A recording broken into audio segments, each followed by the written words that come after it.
കൊല്ലത്തെ ചില ആശുപത്രികളും കൊല്ലത്തെ ചില വീടുകളും കേന്ദ്രീകരിച്ചും ഇ ഡിയുടെ പരിശോധന നടക്കുന്നുണ്ട്. എം മനോജ് കൊല്ലത്ത് നിന്നും ചേരുകയാണ്. മനോജ്, കൊല്ലത്ത് എവിടെയൊക്കെയാണ് ഈ റെയ്ഡ് ഇപ്പോൾ പുരോഗമിക്കുന്നത്? എന്തെങ്കിലും നിർണായകമായ വിവരങ്ങൾ കേന്ദ്ര ഏജൻസിക്ക് അവിടെ നിന്ന് ലഭിച്ചിട്ടുണ്ടോ? ഒരു വീട് കേന്ദ്രീകരിച്ച് അന്വേഷണം നടക്കുന്നുണ്ട്. ഒപ്പം കൊല്ലത്തെ ഏതെങ്കിലും ആശുപത്രികളിലേക്ക് ഇ ഡി ഉദ്യോഗസ്ഥരെത്തിയിട്ടുണ്ടോ ഇതിനകം?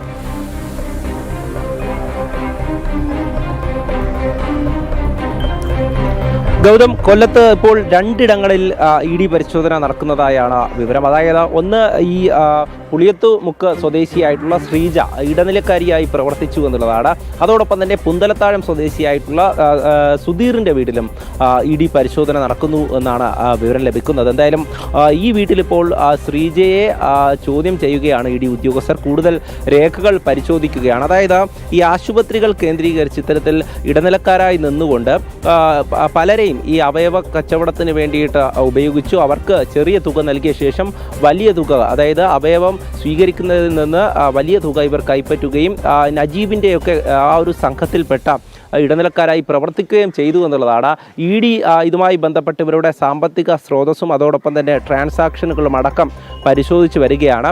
കൂടുതൽ പണം ഇവർക്ക് എവിടെ നിന്നാണ് വന്നത്, അല്ലെങ്കിൽ ഇത്തരത്തിൽ ഇടനിലക്കാരായി നിന്നുകൊണ്ട് ഇവർ ഏതൊക്കെ രീതിയിലാണ് പ്രവർത്തിച്ചതെന്നതിനെ പറ്റിയൊക്കെ പരിശോധിച്ച് വരികയാണ്. ഇവർ നേരത്തെ തന്നെ 2 മാസം മുമ്പ് ശ്രീജയും സുധീറും അറസ്റ്റിലായിരുന്നു. കിളിക്കൊല്ലൂർ പോലീസ് രജിസ്റ്റർ ചെയ്ത കേസിലെ പ്രതികളാണ്. അതായത് എറണാകുളത്തെ ഈ ഒരു അവയവ കച്ചവടവുമായി ബന്ധപ്പെട്ട് കിളിക്കൊല്ലൂർ ലോക്കൽ പോലീസ് സ്റ്റേഷനിലെടുത്ത കേസിലാണ് ഇവർ അറസ്റ്റിലായത്. അതിന് ശേഷം ജാമ്യത്തിൽ ഇറങ്ങിയിരുന്നു. പിന്നീടാണ് ഇ ഡി ഉദ്യോഗസ്ഥർ ഇങ്ങോട്ടേക്ക് എത്തി ഈ പരിശോധന ഇപ്പോൾ പുരോഗമിക്കുന്നത്. രാവിലെ 7 മണിയോടുകൂടെ ഈ പരിശോധന ആരംഭിച്ചു.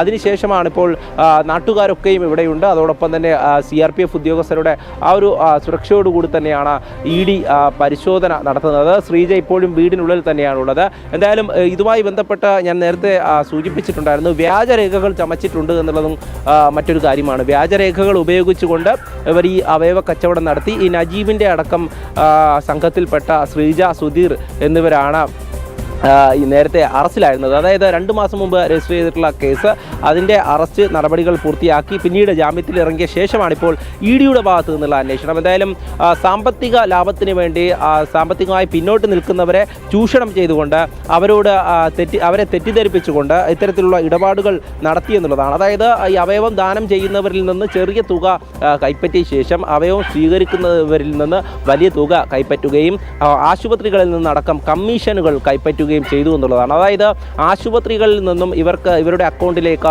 പണം എത്തിയിട്ടുണ്ടോ എന്നതുകൂടെ ഇ ഡി പരിശോധിക്കുന്നുണ്ട്. അതോടൊപ്പം തന്നെ ഈ നജീബുമായി ബന്ധപ്പെട്ട മറ്റ് സോഴ്സുകൾ കൂടെ ഇ ഡി പരിശോധിച്ച് വരുന്നുണ്ട്. എന്തായാലും ഈ ശ്രീജ, സുധീർ എന്ന് പറയുന്ന 2 പേരും കിളിക്കൊല്ലൂർ പോലീസ് സ്റ്റേഷൻ രജിസ്റ്റർ ചെയ്ത കേസിൽ അറസ്റ്റിലായവരാണ്. അതുമായി ബന്ധപ്പെട്ട അന്വേഷണം പോലീസിൻ്റെ ഭാഗത്തു നിന്നുണ്ടായിരുന്നു. എന്തായാലും ഇത്തരത്തിൽ സാമ്പത്തിക ഇടപാടുകളെക്കുറിച്ച് ഇ ഡി കൃത്യമായിട്ടുള്ള അന്വേഷണം നടത്തുന്നുണ്ട്. അതുമായി ബന്ധപ്പെട്ടാണ് ഇപ്പോൾ ഈ വീടിനുള്ളിൽ തന്നെ ഇ ഡി ഉദ്യോഗസ്ഥർ ശ്രീജയെ ചോദ്യം ചെയ്യുന്നത്. കൂടുതൽ വിവരങ്ങൾ ശേഖരിച്ച ശേഷമാകും ഇ ഡിയുടെ അടുത്ത നടപടി. സ്വാഭാവികമായും ഈ മൊഴിയുടെ അടിസ്ഥാനത്തിലും അതോടൊപ്പം തന്നെ മറ്റ് രേഖകൾ പരിശോധിക്കുന്നതിൻ്റെ അടിസ്ഥാനത്തിലും ഇ ഡി ഈ അന്വേഷണവുമായി മുന്നോട്ട് പോകുമ്പോൾ ഇവർക്ക് വീണ്ടും ഇ ഡി ഓഫീസിൽ ഹാജരാവേണ്ടി വരും എന്നുള്ളതാണ് മനസ്സിലാക്കുന്നത്. ഈ അവയവ കച്ചവടവുമായി ബന്ധപ്പെട്ട് ഈ സാമ്പത്തിക തട്ടിപ്പുകളെക്കുറിച്ചുള്ള അന്വേഷണം, അതായത് ഈ സാമ്പത്തികപരമായി എങ്ങനെയാണ് ഈ ഇടനിലക്കാരടക്കം ലാഭം കൊയ്തത്, അല്ലെങ്കിൽ കോടികളുടെ തട്ടിപ്പ് എങ്ങനെയാണ് നടത്തിയത് എന്നതിനെക്കുറിച്ചടക്കം പരിശോധന നടത്തി വരികയാണ്. ഓക്കെ മനോജ്, എന്തായാലും കൊല്ലത്തെ ഈ അവയവ മാഫിയ കേസുകളിൽ മുൻപ് പ്രതി ചേർക്കപ്പെട്ട ആളുകളുടെ വീടുകളിൽ ഉൾപ്പെടെയാണ് ഇപ്പോൾ എൻഫോഴ്സ്മെന്റ് ഡയറക്ടറേറ്റിന്റെ പരിശോധന നടക്കുന്നത്. ഒപ്പം ലേക്ക് ഷോർ ഉൾപ്പെടെയുള്ള കേരളത്തിലെ പ്രധാനപ്പെട്ട ചില ആശുപത്രികളിൽ ഏതാണ്ട് 10ഓളം ആശുപത്രികൾ കേന്ദ്രീകരിച്ചും ഇപ്പോൾ ഇ ഡിയുടെ മിന്നൽ പരിശോധന നടക്കുകയാണ്. രാവിലെ 7 മണിക്ക് ആരംഭിച്ച റെയ്ഡാണ് ഇപ്പോഴും പുരോഗമിക്കുന്നത്.